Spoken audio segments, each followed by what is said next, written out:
بچے کی birth day مناتے ہیں، آپ کوئی بھی برتھ ڈے مناتے ہیں، سالگرہ مناتے ہیں، اس طرح عقیقہ کرتے ہیں، ولیمہ کرتے ہیں، نیا گھر لیتے ہیں، خوشیوں کے لیے بہت سارے آپ نئی آفس کھولتے ہیں، نیا بزنس کریٹ کرتے ہیں، آپ کو کوئی اور ایسی چیز مل جاتی ہے۔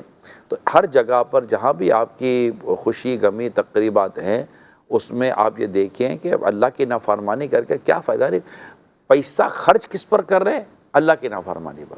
کچھ بولنا ہے یار، مطلب کوئی تک بنتا ہے اللہ کی نافرمانی پر، فائرنگیں کریں گے، بندہ مر گیا، دولہا مر گیا، کوئی اور باراتی مر گیا، گولی لگے، زخمی ہو گیا، سب ختم۔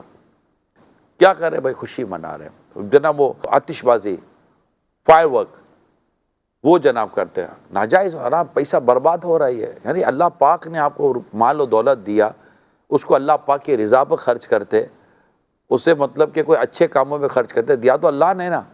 اب دیکھیں، میں تھوڑی چوٹ کرنے والی بات کر رہا ہوں کہ اللہ پاک نے آپ کو ایک نعمت دی، اور ہم مسلمان اس بات کا عقیدہ رکھتا ہے، جانتا ہے، کوئی شک نہیں کہ اللہ دیکھ رہا ہے، وہ سمیع ہے، وہ بصیر ہے، وہ علیم ہے، وہ خبیر ہے، وہ دیکھ رہا ہے کہ میں نے میرے بندے کو مال دیا اور میرا بندہ میرے دیے ہوئے مال کو میری نافرمانی پہ خرچ کر رہا ہے۔